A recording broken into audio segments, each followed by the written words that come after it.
Hello everybody. Welcome to yet another quick and dirty special episode of Ask Haviv Anything. It seems like in the last few weeks it's been nothing but special episodes because events have been very dramatic and dramatic events have followed quickly one after another. But I don't think there's been an event as dramatic as what happened last night in my lifetime. Certainly not in the Middle East.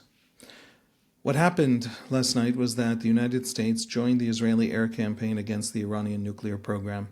The B-2 bombers with its famous massive ordnance penetrators, those enormous 30,000-pound bunker busters, bombed Fordo, Natanz, Isfahan, took out many of the things that are still left in those facilities. We don't quite know how badly things are in those places, if they're completely destroyed or if there's quite a bit left. Fordo was built for nothing else but to resist aerial bombardment, and so we still don't know the scale of the damage.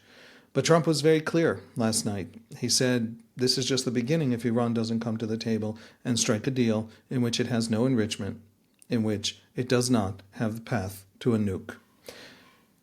It was an enormous change from anything we have seen in the past from the United States. And it has dozens of ramifications. We're going to be trying to understand what just happened for months and, of course, for many, many years going forward. It was a pivot. It was a pivot in the history of the Middle East. It was a pivot in the strategic calculations and the strategic architecture of just about everybody in the region. I want, as a sort of first response, if you want to know my really just initial real-time views, there was a wonderful live stream with the Free Press, with me and Mark Dubowitz and Mike Duran and Amit Segal and Eli Lake and Matthew Continetti and Barry Weiss, as the MC overseeing it all. And we all kind of laid out our views, our thoughts, our concerns, our fears. There was some disagreement. There was some real concern going forward because we have entered an unknown territory. We don't know what Iran will do. Iran itself is trying to figure out what it's going to do. And Iran still has the capacity to cause a tremendous amount of damage to international shipping lanes, to Israel itself, to some of America's allies, to oil production, to oil prices around the world. So everything is still very much moving and shifting. I want to lay out, however, 4 very useful things to think about, I think, going forward, just to lay them out so that you have them in hand when you're trying to analyze and understand developments as they develop. Point 1, I'll be making 4 points. Everything was telegraphed. The Iranian regime refused to see it. Every single thing that happened here had happened before, and recently, and to an Iranian ally. Including the American assault, including the Israeli campaign, including the depth of penetration of the Mossad, all of it. And so I want to talk about a regime that placed ideology before strategy. And I want to talk about the costs of it. And in some ways, this is, obviously celebrating the downfall of a terrible enemy that wants to murder my people.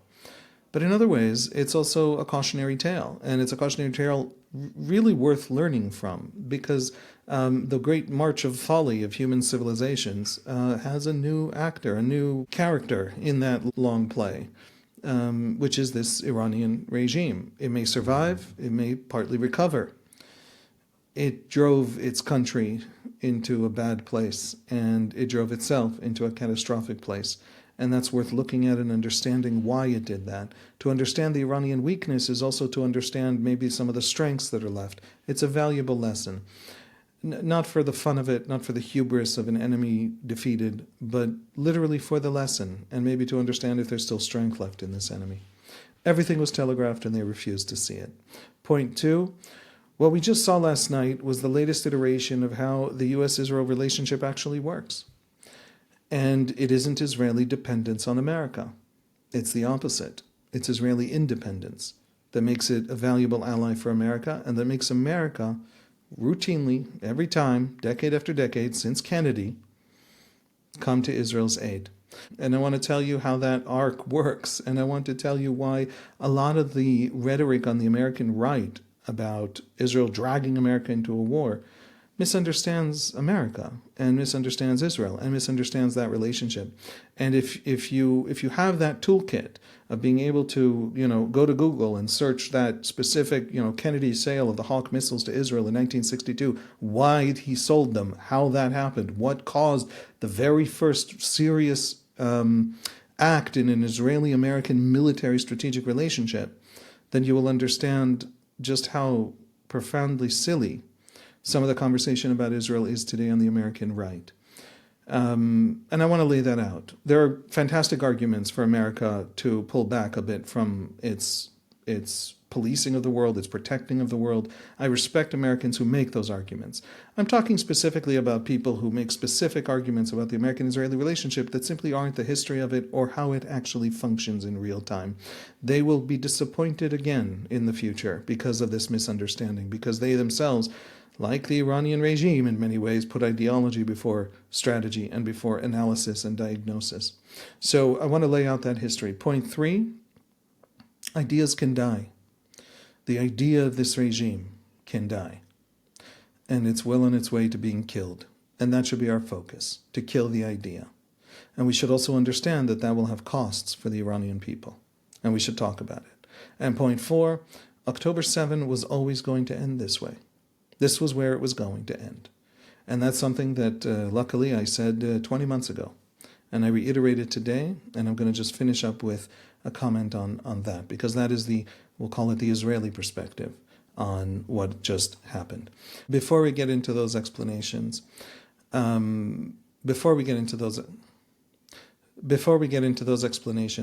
I want to just tell you about our sponsor and the absolutely astonishingly beautiful and inspiring dedication that they have offered us for this episode. Thank you to the sponsor, and I have shared this dedication with my children. This episode is dedicated to the memory of Willy Field by his family.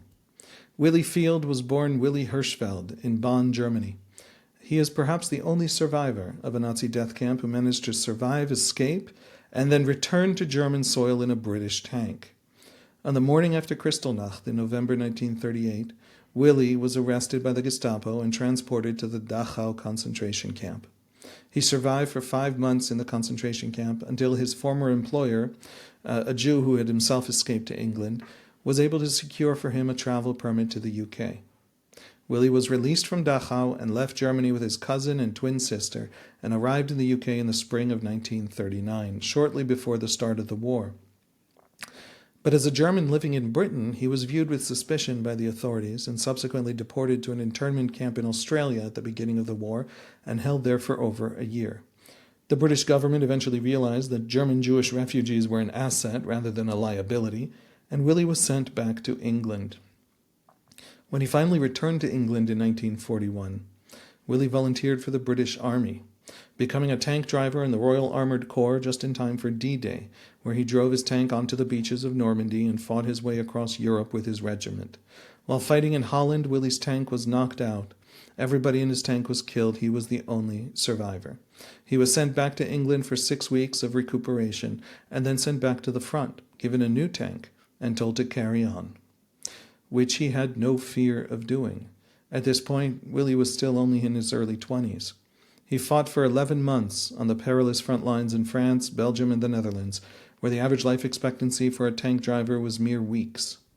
Willy participated in the liberation of the Bergen-Belsen concentration camp and in the Berlin Victory Parade of 1945 held by the Allies.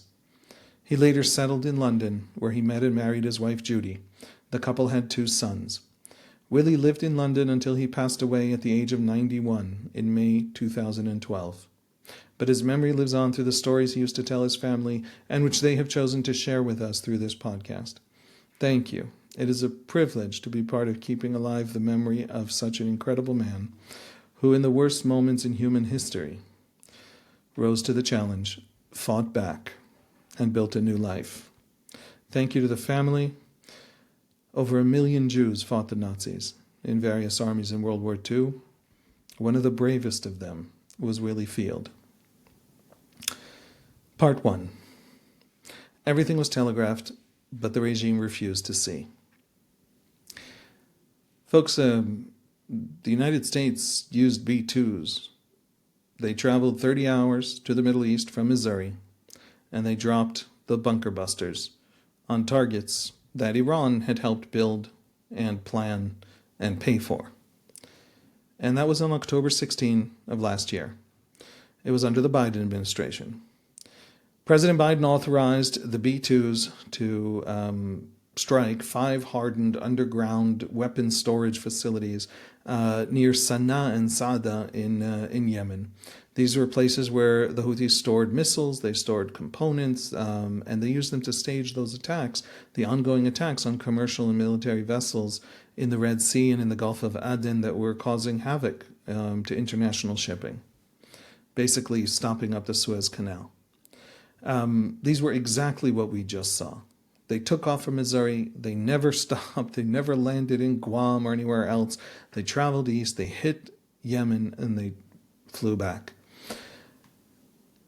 The point of bombing, there were U.S. carrier strike groups in the region to fight back against the Houthis. The point of Biden specifically authorizing the B-2s was to send a message to Iran. And Iran heard the message. They could not have heard the message. The argument that this was the point the Americans were making was put out by the American government, by every media outlet out there. It was certainly covered that way in Al Jazeera. And the Iranians looked at it, saw it, understood it, and didn't do anything. There are many other examples of things that were telegraphed. Mossad penetration of Hezbollah. The way that Hezbollah officials, leaders, from the chief of staff, Fuad Shukr, down to Nasrallah himself, no matter where they hid, no matter how much they ran, no matter how much they opened a new, the most secretive place and then the most secretive backup place, the Mossad always knew. And it hunted them down. And it went after that decapitation strategy of going for the leadership because it worked. And it shattered Hezbollah's fighting capacity. Why did Iran think Israel wouldn't have been preparing the same thing for Iran? Ukraine demonstrated what can be done with drones. It hid drones inside trucks that drove across the Russian countryside, and then the drones took off from those trucks and hit a large part of the Russian strategic bomber fleet. And they were using incredibly low-tech, cheap tech, and just the general infrastructures of a country. Well, the Mossad, using 3D printers, had factories building out drones that it then used to strike at missile launchers and other strategic facilities and weapon systems of the Iranian regime in the first day of the Israeli strike. If the Ukrainians could do it, why couldn't the Israelis do it? I've said this before, and I'll be saying this for many years. And the lesson, I think, is important. Everything was telegraphed, but they did not believe it could happen to them. And they did not believe it could happen to them because they kind of thought of themselves as bigger and smarter and more serious and more established than Hezbollah. Bigger, smarter, more serious, and more established than what? The Russian military? Bigger, more serious, more established than the Houthis of Yemen. But maybe the real lesson is that if ideological loyalty is the primary qualification for promotion, you're going to produce a military and an intelligence community that just doesn't see the signs even when they're being brought right up to their noses. Be a meritocracy, seek out disagreement. That's something that a dictatorship fundamentally, especially an ideologically defined dictatorship, like the Iranian dictatorship of the Ayatollahs, of the supreme leader Ali Khamenei, won't be able to do, ever. That's a foundational weakness, because loyalty is the only thing that matters, is the most important thing that matters. Their obsession with ideological purity and loyalty made them blind. And that's an important piece of this story, because the B-2 bombings were yet another of the same story, of a thing that had happened, of a thing they knew the enemy could do, of a thing that they couldn't quite articulate why the enemy wouldn't do, and then the enemy did. There's a lesson there. Point 2. What you just saw last night was the latest iteration of how the U.S.-Israel relationship actually works. It isn't Israeli dependence on America, it is the opposite. It's Israeli independence. And using that Israeli independence, I want to argue, America essentially invented a new security architecture for the world. And it's the old architecture it has always had with Israel. Israel is a very different ally from Japan or Germany or the Philippines or Taiwan or many, many other countries that depend, South Korea, you name it, that depend on the United States. Israel does not depend on the United States. And Israel's enemies need it to be dependent on the United States and constantly argue that it's dependent on the United States. And mostly they argue that because of their own egos, because Israel has yet to be destroyed. Israel keeps surviving and keeps triumphing and keeps going and becoming stronger after every war. It did it when it had French weapons, and then it did it when it had American weapons, and before that it did it with Soviet weapons in 1948. It keeps doing it, and the argument that there's always a patron and it's the only reason they survive is the argument that we Arabs, we Muslims, we college campus progressives who have yet to destroy Israel, whoever the group is, Israel's survival needs an explanation that doesn't hurt the ego, an explanation that doesn't undermine the ideology, which says that this thing has to disappear because we've decided it's colonialist, so all colonialist projects fail. It doesn't fail. This argument that there must be a patron fundamentally misunderstands the U.S.-Israel relationship and how the U.S.-Israel relationship has now become the archetype, the model, the paradigm for U.S. security architecture for the world.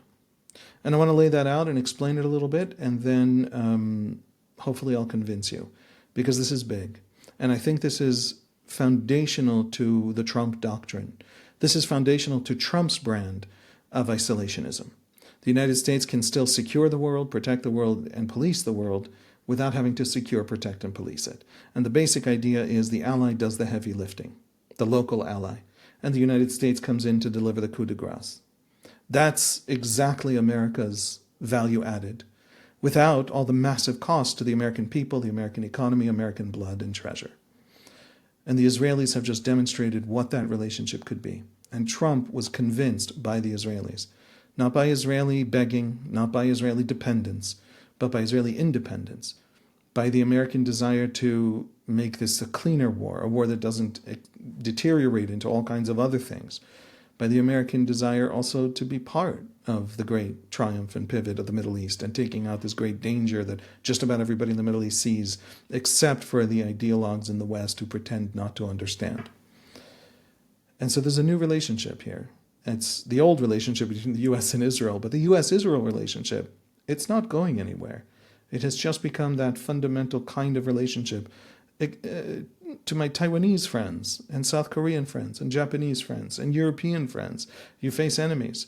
You face an America that doesn't want to fight for you. It will fight for you if you can fight for yourself. That's the point. And I want to tell you that it has always been thus. What do I mean by it has always been thus? America first started supporting Israel militarily in 1962. With Kennedy's approval of the sale of Hawk missiles that's Hawk stands for Homing All the Way Killer. Hawk missiles, anti-aircraft missiles to Israel. It was the first major U.S. sale of advanced weapons to Israel, and it was a whole new day that would go on to fundamentally redefine Israeli military capabilities and the U.S.-Israel relationship. The Hawk missile was a radar-guided surface-to-air missile that could target aircraft at medium altitudes. That means that it could target the brand new MiGs that the Soviets were supplying to the Egyptians, to the Syrians, to the Iraqis. It means that the Israelis now had answers. This is 5 years before the Six-Day War. This is, not many years since Israel was a third world economy. It still in some ways was. And the enemy was being supplied by America's great enemy. Israel took the side of America, clung to the side of America, even when America didn't reciprocate, even when America didn't support it, even when President Harry Truman, who for religious and personal reasons actually had tremendous sentimental attachment to the new Jewish state, recognized its existence within 11 minutes of its declaration of independence, but then for tactical, strategic, and diplomatic reasons placed it under a military arms embargo for the duration of its most dire existential crisis, which is the 1948 war. The Israelis could not buy American weapons or British weapons and had to essentially get weapons from the Soviets. And in Israel that had a Soviet weapons supplier that allowed it to survive that crucible of its founding war, and the invasion of surrounding Arab armies, that Israel still clung to the American camp in the Cold War. And Israel, deeply socialist internally, still clung, with a socialist government, with some communist ministers, still clung to the American side in the Cold War. What Israel loves about America, what Israelis love about America, isn't that America likes them back. It isn't that America supports them. It isn't that America hands them weapons. They love America when America is embargoing them.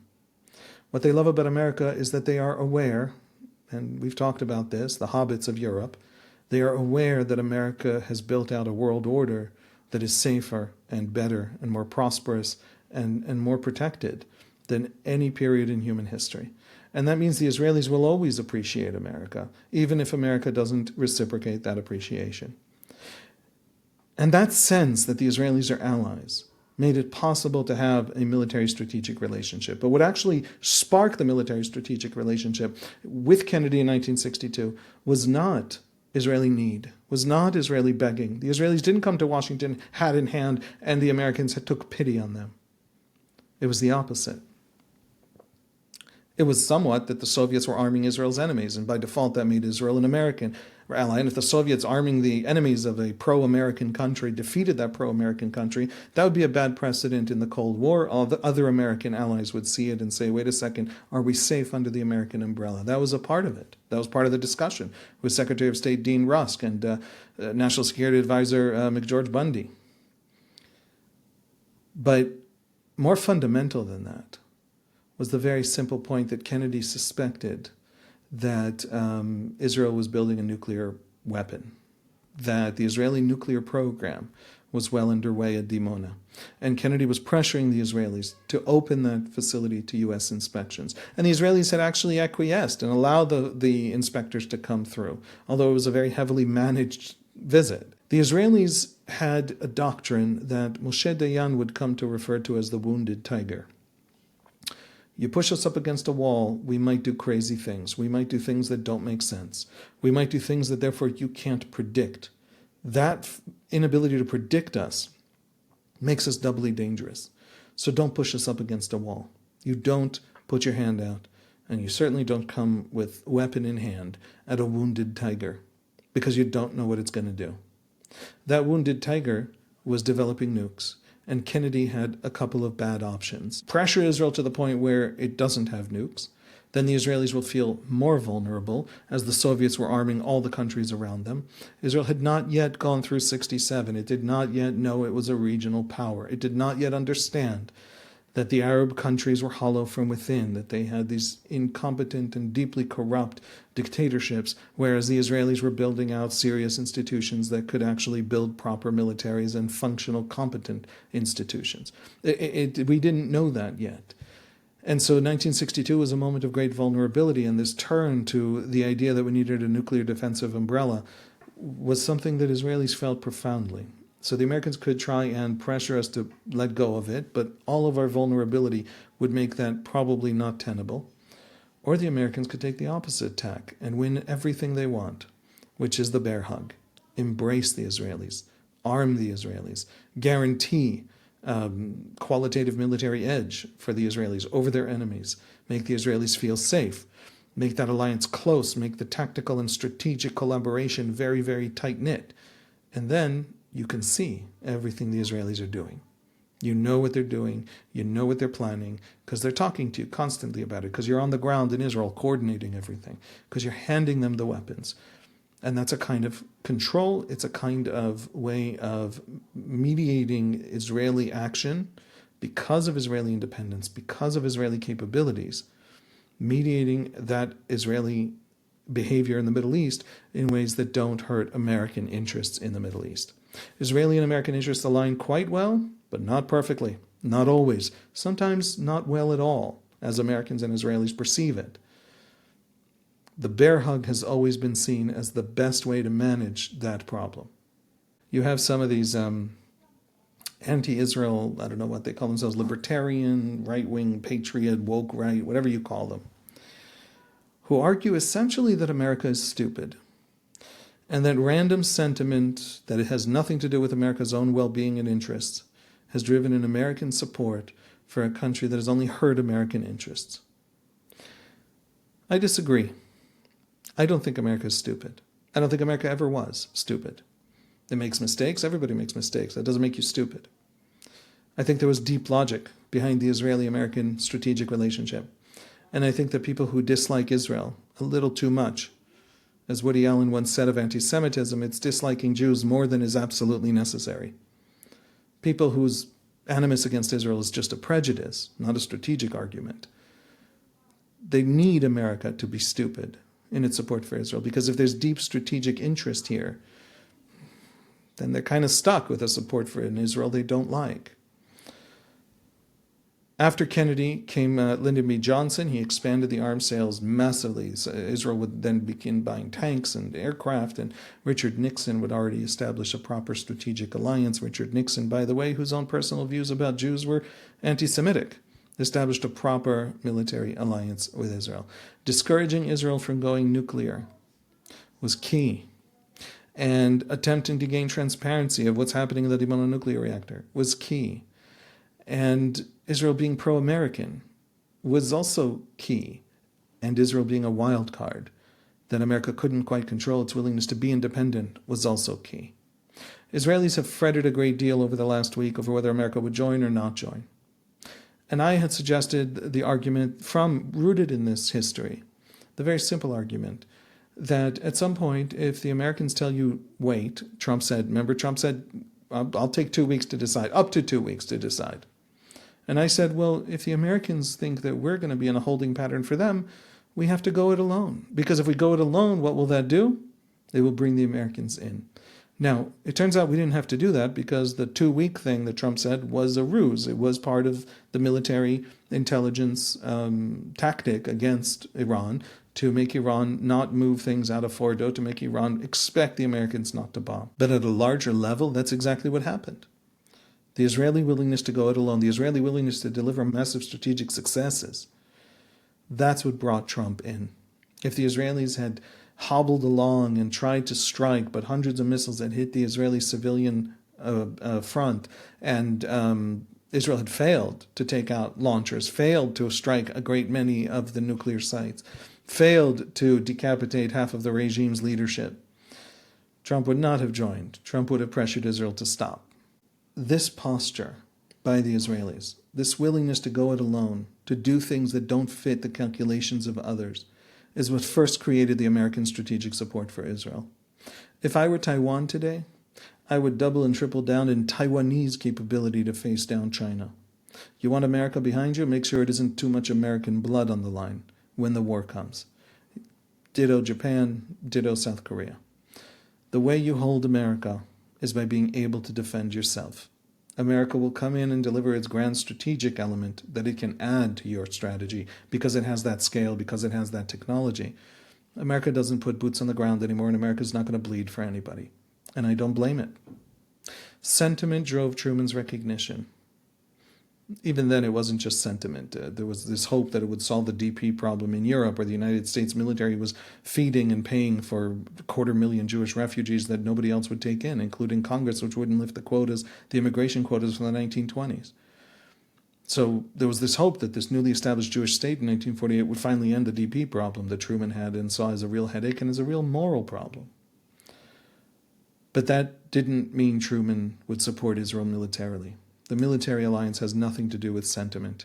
They hold us close, they enhance our capabilities, they offset their enemies by offsetting our enemies. Iran was backed by China. What was true then about the Soviets is true today about the Chinese. But at the end of the day, the bear hug is about the fact that strategic closeness, strategic intimacy, is the best way to keep a close eye on Israeli plans and Israeli actions. Sentiment won't get you that strategic support. Only self-interest will do that. Truman loved Israel, loved the idea of it religiously. That didn't stop him from an arms embargo. Love of Israel, folks, won't prevent the destruction of Israel by its enemies. And hatred of Israel won't drive the destruction of Israel, because hatred of Israel tends to correlate with incompetence and an inability to fight a war in a serious, competent way. Strategic usefulness matters. Independence of action matters. So I disagree with the anti-Israel people who think America is stupid. It's not stupid. It didn't build its geopolitics on sentiment. In the end, reality wins. And all the ideologies and all the screaming and all the debates and all the insane algorithmic, mind-bending, reality-warping insanity of social media, reality, hard, simple reality on the ground will win. What mattered in this war was Israeli competence. Israeli competence doesn't care about whether or not you like Israel or hate Israel, believe one conspiracy or another, have one theory of history or another. The competence is fundamental, and it comes from deep structural places. And Iran's incompetence is fundamental and comes from deep structural places. And all the cover for it by all the ideologues of American far left and far right, none of it mattered. None of it will ever matter. Reality always wins. Point 3, ideas can die. This is related to the idea that reality always wins. Ideas can die. It is not true what people tell us about the Hamas war. The Hamas war is a whole different kind of war. The civilian suffering there is massive. It's real, it's profound, and it's a big part of why that war needs to be resolved as quickly as possible. But not without achieving the one thing Israel needs from it and the one thing that Gaza needs from it. Because if Hamas survives in Gaza, there's no rebuilding of Gaza. Gaza will be fighting more wars, more catastrophic wars. The rebuilding of Gaza, any capacity of the world to pressure the Israelis on Gaza, anything you want good for Gaza, depends on Hamas being removed. So I don't have an easy way out of the Gaza problem, but I do have an obvious need to acknowledge profoundly the suffering in Gaza. But the fundamental point is that the world told Israelis constantly, all the great and the wise, all the pundits, all the academics, all say the same thing. You can't kill an idea. You cannot destroy Hamas. You can kill an idea. Pan-Arabism was an idea, driven by Nasser. We talked about it on this podcast, and united the Arab states against Israel in a way they had not been united in 1948, but were united by 1956. And the Israelis saw it as an existential threat.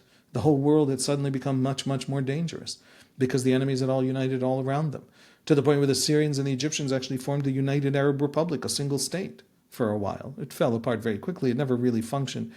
But the ideology, that Pan-Arabist idea that drove it under Nasser, it was powerful, and it looked like the future. And it looked like it might have the ability to destroy Israel.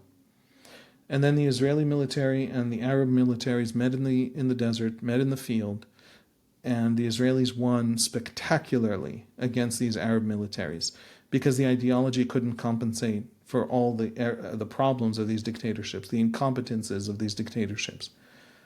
And so the idea died because it could not deliver the thing that it itself had posited as the test of its truth and power and relevance, which is the destruction and defeat of Israel. Because it couldn't deliver, the idea itself was proven wrong. That happened also after the Algeria War ended in 1962, an FLN, a National Liberation Front of Algeria, terror war against the French colonization project in Algeria. There was a brutal war. The terrorism was horrific and constant. And the French response was even more brutal, probably 500,000 dead civilians among the Muslim Algerians over the course of 8 years of war. And then in 1962, all the French got up and left. 1 million people got up and left. And the Palestinian Liberation Organization, the PLO, was founded about 1.5 years later in Cairo, modeled on the FLN in 1964, and said, wait a second, we can do that to the Jews. We can do that to Israel. And they embarked in what was essentially 3-decade terror war. From Lebanon, from Jordan, airlines were hijacked. And that terror war, that anti-colonial terror war modeled on the Algeria war, was also defeated. The idea was defeated. The idea is nowhere except in Western elite college campuses, which is the only place where 70-year-old ideas that have been disproven in reality can still survive. That idea is gone. That's no longer a strategy of anybody serious in the Middle East. And now we have this special brand of revolutionary Shiism advanced by Khomeini at the founding of the revolution of the Islamic Republic, and now by Ali Khamenei. This idea can die.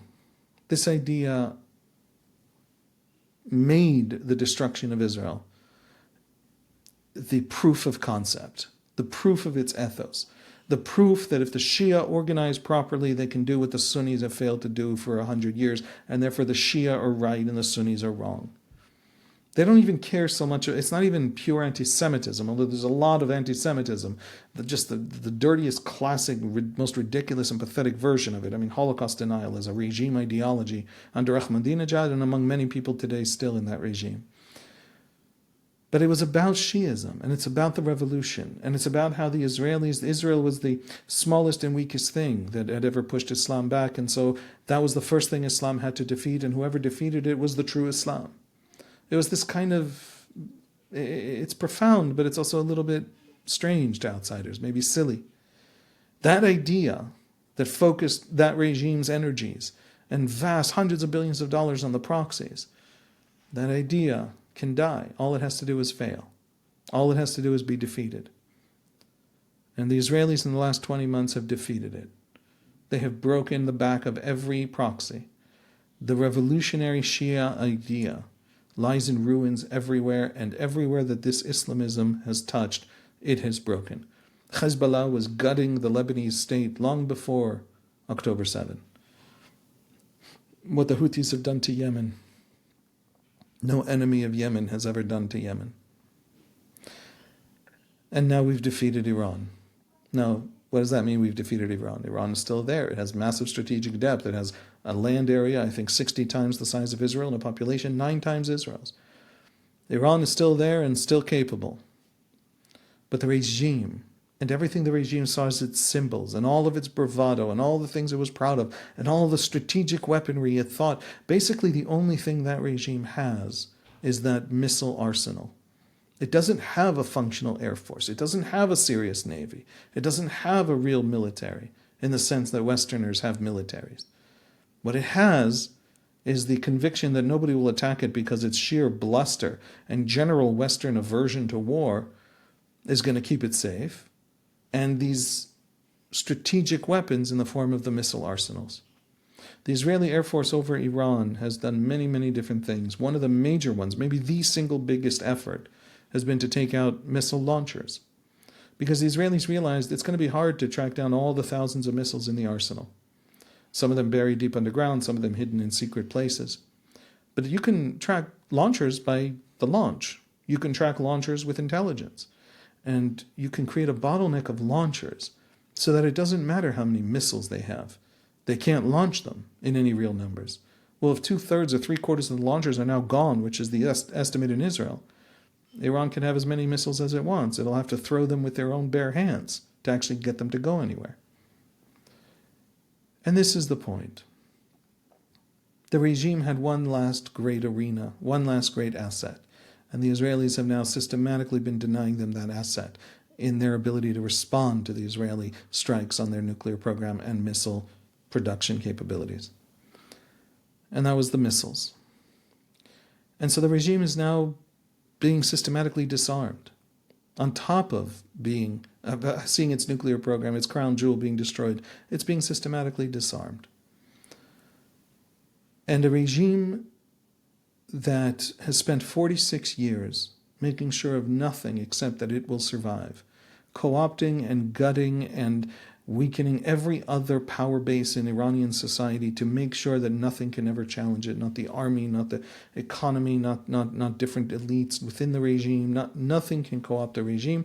Everything is subsumed into the regime. That regime, whose one success in those 46 years of ruling Iran under Khomeini and Khamenei, their one success has been holding on to power.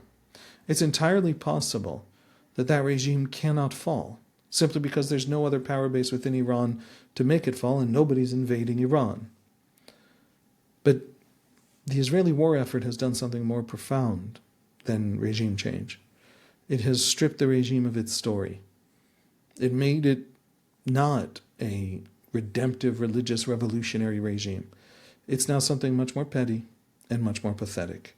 It's just a dictatorship. It's just power for power's sake. It's just an entrenched elite that has the cloak of religious language but beats and murders its way to stay in power. It has no pretense for any pursuit of religious redemption. and it has no claim to being the vanguard of any Islamic restoration if all of its proxies and all of its strategic military assets are gone. It's only business. Some might argue this has always been its one and fundamental overriding concern, and it's only business anyway. But its only business is survival. This new version of the regime that is quite likely to be the result of this operation, not regime change, but just a petty dictatorship version of the regime, even in its own story of itself, is going to struggle to survive and is going to feel more vulnerable and is going to turn on its people with a vengeance commensurate with that sense of vulnerability. In the last round of anti-regime protests 2 years ago after the killing of Mahsa Amini, hundreds of people were killed, 550 people, something like that. Tens of thousands were arrested. The Basij were beating and murdering people in the streets. That's going to get worse when the regime is now shorn of its most basic religious validity and feels all the more so that it has to lash out to survive. Our thoughts, our attention, international pressure should be with the people of Iran right now. If this goes south within Iran, which it's quite likely to, the world should be pressuring in favor of the Iranian people, most of whom we know from every poll there's ever been, don't want this regime. I'm sad to say that I don't think the international community will do that, with the exception of a few Western countries. But it should. It should. Because they're going to be the last front in this war, the Iranian people. And I wish them all the best and all the courage it will take. And I wish them success in replacing this regime with a better one, even if I'm not sure I see a path forward to getting there. And point 4, October 7 was always going to end here. Israel announced a short time before the bombing that it took out IRGC General Saeed Izadi. He was the Quds Force liaison, basically, to Hamas. He was the patron of October 7. He knew about it ahead of time. He communicated with Sinwar. He corresponded, and he sent money. He sent training. He brought people to Iran, to Hezbollah, and helped build out the capabilities that Hamas showed on October 7. On October 7, Israel woke up to the fact that the enemy was capable of launching completely suicidal wars to destroy Israel. That the destruction of their own polity was a strategic force multiplier in their mind toward the destruction of Israel. It was a worthwhile price for them to pay, they believed, for this tremendous benefit of Israel's destruction, which for them is far bigger than the liberation of the West Bank. It's about the redemption of Islam. And that's why the destruction of Gaza was worth it. And if that's how your enemies think, if that's how Hezbollah thought about Lebanon, that a great destructive war in Lebanon because 200,000 Hezbollah missiles are falling on Tel Aviv was part of the redemption arc of Islam, then that threat is not deterrable. And if that threat is not deterrable, it has to be removed. And that began an Israeli move from one arena to another to systematically dismantle all of the groups, all of the ideologues, all of the missile arsenals, all of the things and the people and the ideologies around Israel that believe that its destruction is what stands in the way of redemption. Every single one of those groups has to go. And every single one of those groups systematically has begun to be dismantled and destroyed. And there is no logic to a war with Hezbollah by which it doesn't end in Iran. And so the war was only ever going to end with Iran. It makes no sense to fight all the wars up until now in the last 20 months if it doesn't end in removing the Iranian threat, because Iran will launch suicidal wars for Israel's destruction, because it's not deterrable, because if it gets a nuke, no matter what the clever think tank people say in the West who have been unable to predict any development in the Middle East in 30 years, Iran might just use it. Sinwar is dead. Nasrallah is dead. Izadi is dead. Khamenei deserves to die. Iran would be a better place if he were dead. He's the man who keeps resisting change and reform and liberalization within Iran, and any deal, any serious deal that actually denies Iran enrichment and a future nuclear program and nuclear weapon. So maybe his killing is in the works. We know he's gone to ground. We know he's somewhere in some bunker. The regime's validating religious story, however, will struggle even more to survive if he is killed. If he survives, he comes out of that bunker and says, by virtue of my survival, God has told us, rebuild. Well, he has to not be able to say that. And that regime shorn of that story will be far weaker. And if Iran has any hope for a better future, it lies in his death. And I hope that's the next step. And the Israelis have said it, and the Americans have said it. And finally, the last connection to October 7, in all of the noise and attention on Fordo and on the Americans, the IDF and the Shabak brought home the bodies of 3 hostages. Ofra Kedar, Jonathan Smerno, and Shai Levinson. A kid dancing at the Nova Festival, a tank commander who fought back and killed Hamas terrorists before he himself was killed and his body was taken. May their memory be for a blessing. Thank you so much for joining me. Some thoughts after one of the most astonishing moments in my life. A new Israeli-American architecture of power, architecture of global security has been born. I hope that German military planners and Taiwanese military planners and Estonian and Korean, all the different nations that in some way or another rely on America, I hope they're paying attention, not just to how Israeli electronic warfare over Iran neutralizes the radars of missiles. You should pay attention to that. I understand some of those systems are for sale. But I hope you're paying attention to how Israel brings America into the war. First of all, by being competent and capable itself, by shouldering the burden itself, by doing the hard and dirty work itself.